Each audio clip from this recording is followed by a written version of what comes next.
तो मूवी की शुरुआत होती है मेरी इस बात से कि दोस्तों अगर आपने ये मूवी एंड तक देख ली ना तो पक्का आप कुछ ना कुछ लाइफ चेंजिंग लेसन जरूर सीख कर जाओगे।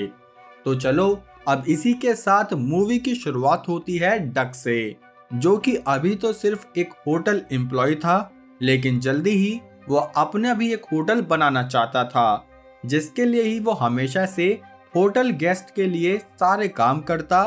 और सारे यानी उनके आउटसाइड के भी काम, जैसे इस खिलौने जिराफ को भी खरीदना। वैसे पता नहीं क्यों इस जिराफ को देखकर मुझे मेरी रोज की सुबह की याद आ गई। खैर मैं बता रहा था कि डक हमेशा से अपने होटल गेस्ट की मदद करता, जैसे इन मोहतरमा के लिए इयररिंग्स लाना, इनके पति सेल्वाटोर से टिप लेकर इनके कुत्ते को घुमाना।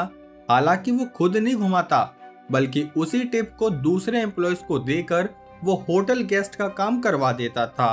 पता है क्यों? ताकि उसकी इमेज हमेशा से एज अ हेल्पिंग नेचर वाली बनी रहे। वैसे हेल्पिंग से याद आया कि TEC यानी द एक्सप्लेनर्स कल्ट इंट्रोड्यूस करते हैं for love and money. Now back to story, जहां डक ने देखा कि उसके होटल के एक ओल्ड कपल आपस में लड़ रहे हैं, क्योंकि उस कपल में जो वाइफ थी उसे ये परेशानी हुई कि उसका हस्बैंड इस होटल में आने के बाद भी कुछ स्पेशल नहीं कर रहा। जो सुनकर डक खुद से उनकी मदद करने पहुंचा, जिसके लिए उसने खुद से उस हस्बैंड हैरी को 2 कॉन्सर्ट की टिकट देते हुए कहा कि सर ये रही आपकी कॉन्सर्ट की टिकट, साथ ही आपने जो डिनर टेबल रिजर्व करने को कहा था वो भी हो गई है। जो सुनकर उस वाइफ को लगा कि शायद हैरी ने उसके लिए ये सरप्राइज रखा था, इसलिए वो खुशी खुशी अपने बचे कुचे बालों की मरम्मत कराने चली गई।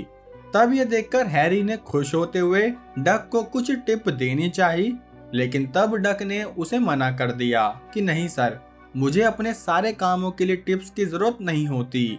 जो सुनकर हैरी और भी इम्प्रेस हो गया।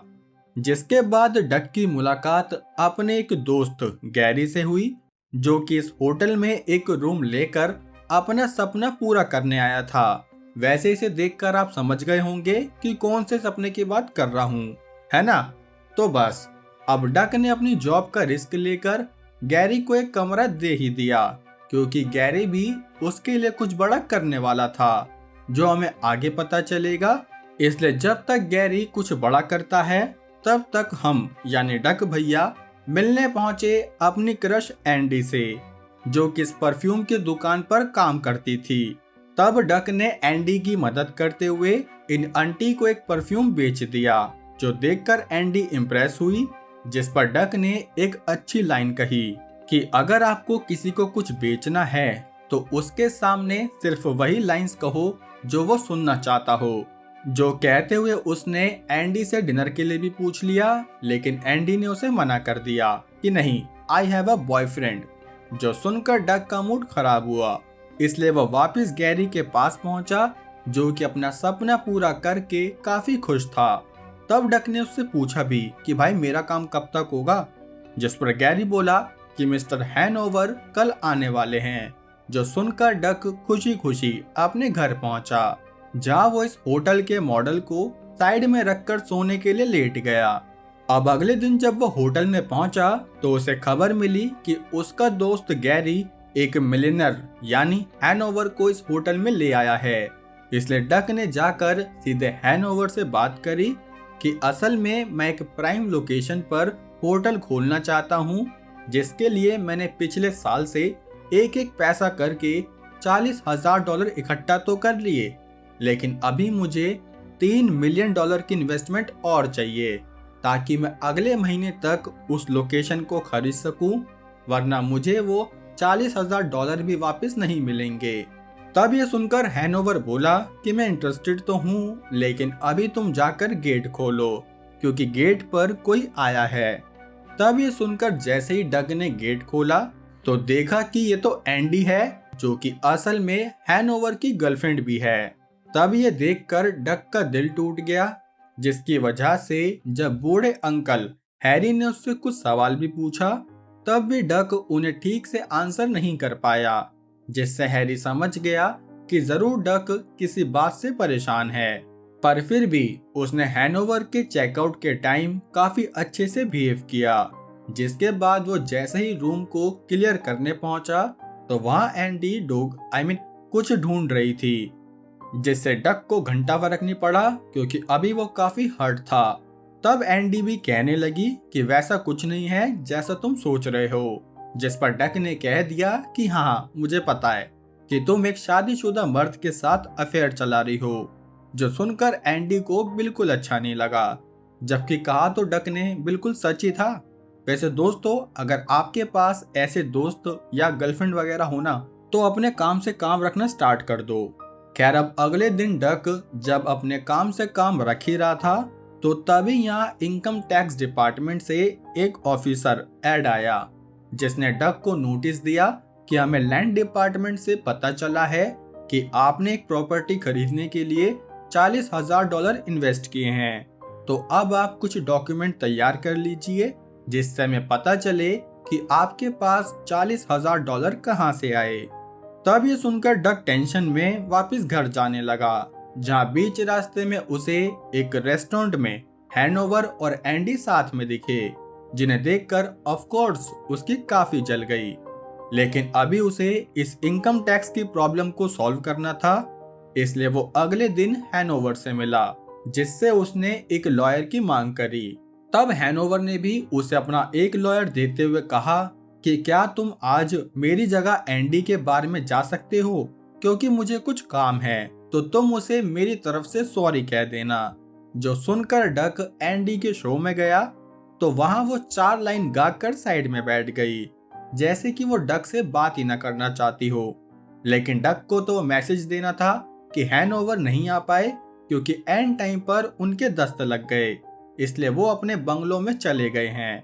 तब ये सुनकर एंडी बोली कि उनके बंगले में तो उनकी वाइफ भी है, जिस पर डक ने झूठ पेल दिया कि नहीं, वो तो हैनोवर से रिश्ता तोड़कर फ्रांस चली गई, जिससे एंडी को लगा कि शायद हैनोवर अब बंगलों में अकेला ही होगा, इसलिए वो भी बंगलों में नहीं बल्कि अपने घर पर चली गई। जिसके अगले दिन डक को फिर से इनकम टैक्स वालों का फोन आया, लेकिन उनसे बात करने के बीच उसे हैनोवर साहब ने भी फोन किया, क्योंकि असल में एंडी हैनोवर के घर जा रही थी, जहां पर एक पार्टी चल रही है जिसमें कि हैनोवर की बीवी भी शामिल है। इसलिए अब डक को अपनी कल की उस बनाई हुई गलत कहानी को संभालना होगा। तब ये सुनते ही वो अपने एक दोस्त के दोस्त के दोस्त के प्लेन में बैठकर हैनोवर के बंगलों के पास पहुंचा, जहां हैनोवर की बीवी ने उसे बताया कि एक आदमी प्लेन से कूदकर हमारी पार्टी में आया है, जिससे हम समझ सकते हैं कि हैनोवर और उसकी बीवी के बीच कोई अनबन नहीं है। इसलिए तब डक की नजर सिर्फ एंडी को ढूंढ रही थी ताकि वो उसे यहाँ से ले जाए, जिसके लिए उसने काफी बर्तन गोटे सब फोड़कर जैसे तैसे एंडी को रोक ही दिया। जिसके बाद वो एंडी को यहाँ से लेकर जाता कि तभी उसे वो ऑफिसर एड दिखा, इसलिए वो वापस से मुड़कर जैसे तैसे हैनोवर के पास पहुंचा, जिससे कि वो हैनोवर की कार की चाबी लेकर यहाँ से निकल गया। तब उसने एंडी को कार में बताया कि असल में मैंने झूठ कहा कि उसकी बीवी फ्रांस गई है। असल में यहाँ डिवोर्स पार्टी चल रही थी, जिसमें कि हैनोवर की बीवी भी शामिल थी। वाह भाई, एक झूठ के बदले एक और झूठ, और वो भी इसलिए ताकि वो हैनोवर से अपने सपने को पूरा करा सके। खैर, अब वो एंडी को ड्रॉप करके यहाँ से चला गया। जिसके अगले दिन जब वो होटल में पहुंचा तो वहां वो बूढ़े अंकल हैरी होटल की लॉबी से $15,000 की एक वॉच खरीद रहे थे, जो देखकर डक हैरी को बाहर लोकल मार्केट में ले गया कि होटल लॉबी से अच्छा आप बाहर से घड़ी लो, वो आपको सस्ती मिलेगी।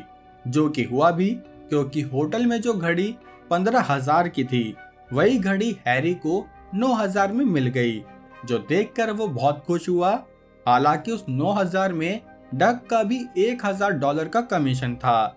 इसलिए दोस्तों, रियल लाइफ में भी अपने कुछ सोर्स बनाओ, ताकि अगर आपकी कमाई एक जगह से बंद हो भी जाए तो दूसरी तरफ से आती रहे। खैर, अब वो जैसे ही होटल में आया तो उसे काफी काम था, लेकिन इसी बीच हैनोवर फिर से कॉल करके बोला कि मैं चाहता हूँ तुम एंडी के पास जाओ क्योंकि वो अकेली है, बाकी मैं भी थोड़ी देर में उसके पास पहुंच जाऊंगा। तब ये सुनकर डक जाना तो नहीं चाहता था क्योंकि वो ऐसे करके एंडी के काफी पास आ रहा है, लेकिन अभी उसे अपने खुद के होटल के लिए इन्वेस्टमेंट चाहिए थी, इसलिए वो हैनोवर के कहने पर एंडी के पास पहुंचा। जहां एंडी के साथ लंच करने पर उसे पता चला कि कल उसने सपने में देखा कि वो एक स्टेडियम में गाना गा रही है, जो सुनकर डक उसे एक स्टेडियम में ही ले आया जहां उसने एंडी से गाना गवाकर उसका ये सपना पूरा कर दिया। तब एंडी बोली कि वाह, तुमने तो मेरी एक बार में मान ली। जिस पर डक बोला कि हाँ, होटल में वेटर का यही काम होता है।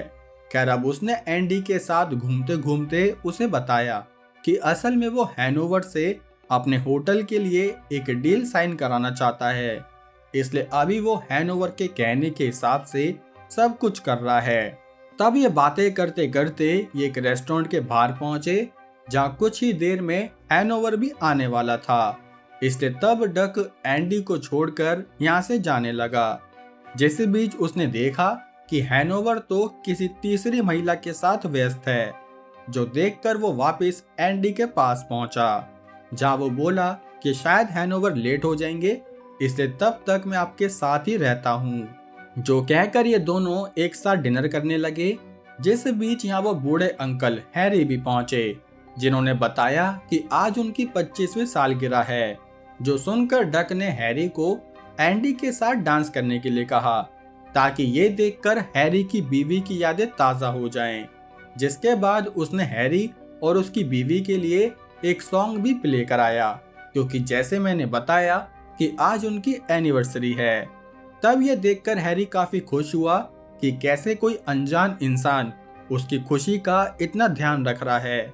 जो बात उसने एंडी को भी बताई, लेकिन एंडी को बस यही लगा कि डक ये सब सिर्फ पैसे के लिए करता है। खैर अब वो भी डक के साथ डांस करने लगी, जहाँ इनके बीच कुछ होता क्योंकि ये दोनों एक दूसरे को पसंद करने लगे हैं। लेकिन कुछ होने से पहले ही इन्हें हैनोवर ने कॉल करके बताया कि वो आज भी लेट हो जाएगा, इसलिए डक एंडी को घर पर छोड़ दे। जो सुनकर डक एंडी को उसके घर पर ले आया, जहाँ इनके बीच उस डांस को लेकर थोड़ी बातें होने लगी। तब ये वो करीब आने वाला पार्ट भी डिस्कस करते कि तभी यहाँ हैनोवर आ गया, जो डक से बोला कि अब हम बिजनेस पार्टनर है, जिसके पेपर साइन करने कल तुम एक पार्टी में आ जाना।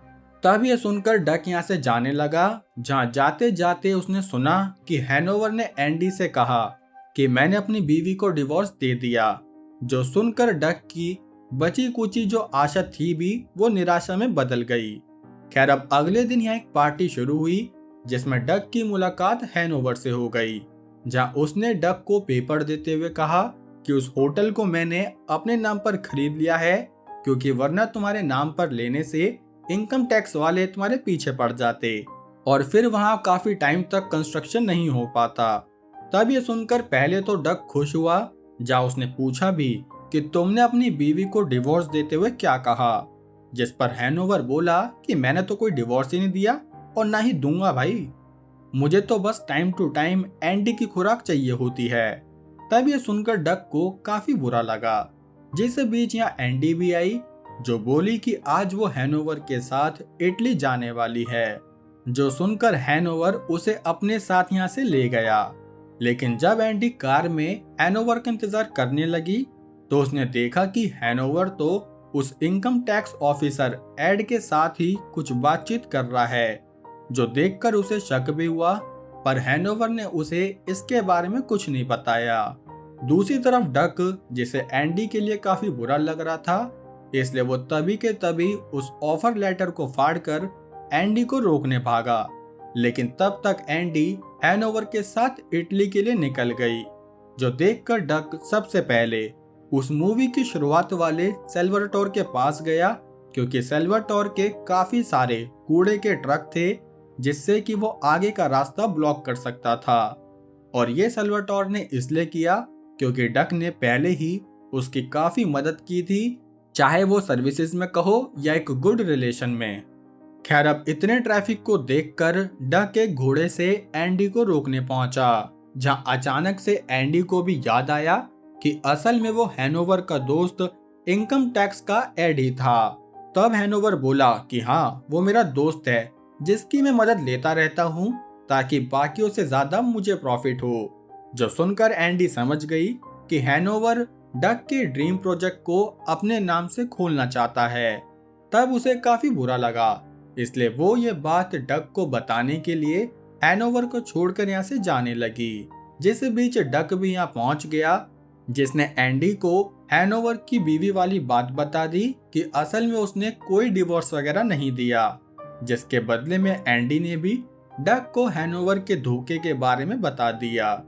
जिसके कुछ टाइम बाद वो बूढ़े अंकल याद है हैरी, असल में वो भी एक रईस जादे हैं जिन्होंने डक की इतनी हेल्प का उधार चुकाते हुए उसे 3 मिलियन इन्वेस्टमेंट की हेल्प करी। जिसके बाद डक और एंडी एक साथ शादी करके उसी होटल के कमरे में फिक्स हो गए। तो दोस्तों अब जैसे कि मैंने कहा था कि आपको मूवी के एंड में कुछ लाइफ लेसन जरूर मिलेंगे, जिसमें हमने मूवी से सीखा कि एक तो हमेशा दूसरों की हेल्प करने से पीछे मत हटा करो। अब मैं ये नहीं कहूंगा कि किसी अपने जुआरी दोस्त को पैसे दो, नहीं, बल्कि जरूरी भी नहीं है कि मदद हमेशा पैसों से ही होती है। आप किसी से बात करके भी उसे इमोशनल सपोर्ट दे सकते हो। साथ ही एक चीज जो मुझे पसंद आई इस मूवी में कि अपने कमीशन सोर्स बनाओ, ताकि सिर्फ एक जगह से नहीं बल्कि अलग अलग जगह से आपकी इनकम होती रहे। साथ ही जहाँ से आपको कुछ फायदा मिल रहा हो ना दोस्तों, तो थोड़ा झुक जाओ, और झुक जाओ मतलब वो झुक जाओ नहीं, बल्कि खुद को बिल्कुल डाउन टू अर्थ कर दो, ताकि सामने वाले को लगे कि यार ये तो मेरे आगे कुछ भी नहीं है, चल मैं इसे कुछ बता देता हूँ, जिसको आप बाद में अपने लिए यूज कर सकते हो। और एक फाइनल चीज जो इस मूवी में तो नहीं बताई लेकिन मैं बताना चाहूंगा कि इस एंडी जैसी लड़कियों से हमेशा दूर रहो, क्योंकि ये गोल्ड डिगर्स कभी किसी की सगी नहीं होती। ये पता नहीं मूवी में क्यों नहीं बताया, शायद उस टाइम की फेमिनिस्ट झंडा लेके निकल जाती। खैर अब चलो मूवी कैसी लगी लाइक कमेंट करके जरूर बताना, और शाउट आउट आएंगे अगली वीडियो में। तब तक के लिए जय हिंद।